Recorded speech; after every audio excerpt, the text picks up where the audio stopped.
This book explains everything to do about this dichotomy between animal foods and the plant foods. It explains why vegetarianism and veganism are not a good idea for the vast majority of humanity. So when I was writing that book, when I was working with that concept, I went to India several times, and I studied Indian, because people in the West all point to India. Say, oh, they're all vegan and vegetarian and they're all right, kind of thing. So I went and studied it properly. And what I discovered, that traditional vegetarianism in India comes from poverty. It is not a choice. These people can't afford meat. And if they've grown an animal, they sell this animal to somebody wealthier, and the amount of money that they get is enough for them to buy enough rice and beans for the whole family for the whole year. So they can't afford to eat that animal themselves. But if they have a chance to eat meat or fish, they'll never say no. And they all, why do you think a cow is a sacred animal in India for these families? Because she provides them with an animal food, with milk, cheese, cream, butter, ghee, an animal food that can sustain the physical structure of a human body. That is why a cow is a sacred animal in India and has been for thousands and thousands of years. All these people, these poor families who are vegetarians, they all have ducks and chickens, and they put every egg that they can get goes into that rice and goes with those beans. So that's another animal food that can sustain a human body. And I say, whenever they get a chance to eat fish and meat, they never say no. All the Indian people who live along waterways, rivers, lakes, sea, oceans, the most important piece of food on their plate is fish. Another animal food that sustains the physical structure of the human body. Western-style veganism has arrived into India with the books of Nathan Pritihin. That was a New Yorker, a New York Jew, who in the 1930s and 40s wrote these unbelievably successful books. I'm suspicious why they were so successful. There was some interests behind who pushed this on the population of the world. And it's with those books that the veganism, Western-style veganism arrived to India, and some of them have succumbed to it. But Indians are the kind of people that take life, not so seriously, so that they do cheat. They do cheat on it.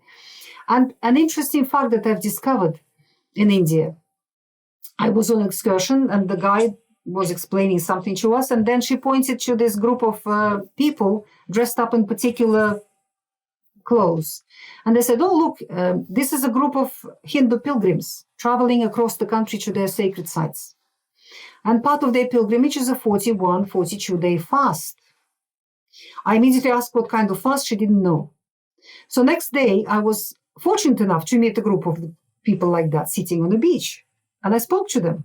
And I've asked them, I said, I understand that part of your pilgrimage is a fast. 41, 42-day fast. What kind of fast is this? Are you allowed to eat something, or do you just drink water? And they said, oh, it's very hard, very difficult, this fast, very difficult. And I said, so what is it? And they said, well, we only allowed to eat, listen to this, rice, beans, fruit, vegetables, nuts, vegetable oils, and bread. And I thought, that's the Western style veganism, vegan diet. These people for centuries, for thousands of years, considered it to be a fast, not a diet. And they would only do it for 41, 42 days, and only as part of their Hindu pilgrimage, their religious pilgrimage. And then later on, when I've researched the values of food, I've realized that indeed veganism is not a diet, it is a fast. You provide a lot of cleansing for your body with all this plant matter that you're eating, but you're not feeding your body to any degree. Fasting can be very healing, very beneficial for human health, particularly for a person who is very toxic and overweight, maybe. So these people in the first few weeks of fasting on a vegan regimen start feeling better, because a cleaner body feels better than a toxic one.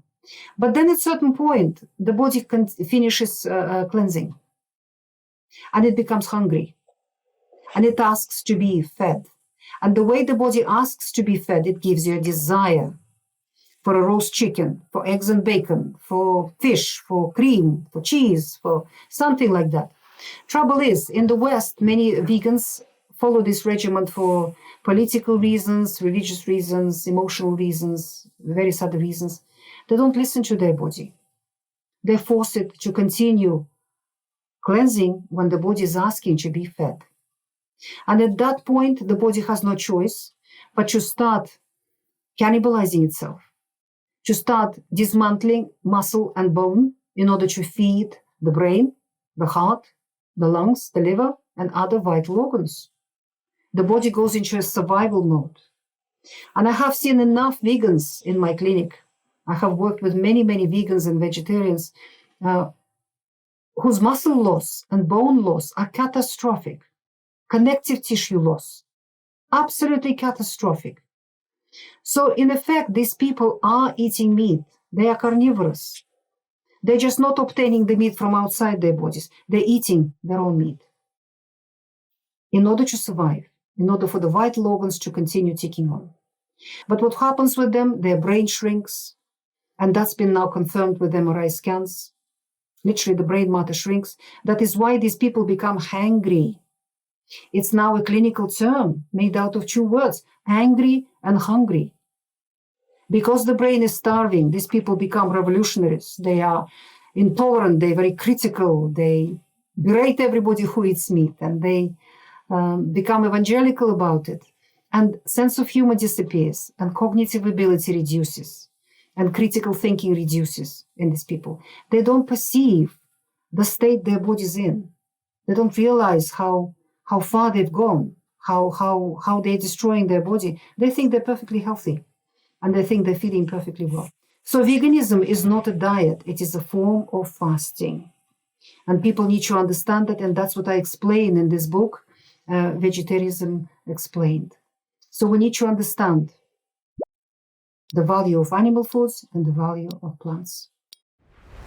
If you enjoyed that clip, you're going to want to head over here and catch the full episode. I'll see you over there. The human body is a microbial community, and because food is the most powerful influence on any microbial community, then food becomes the most powerful medicine for the human body. And GAP's nutritional protocol is designed to bring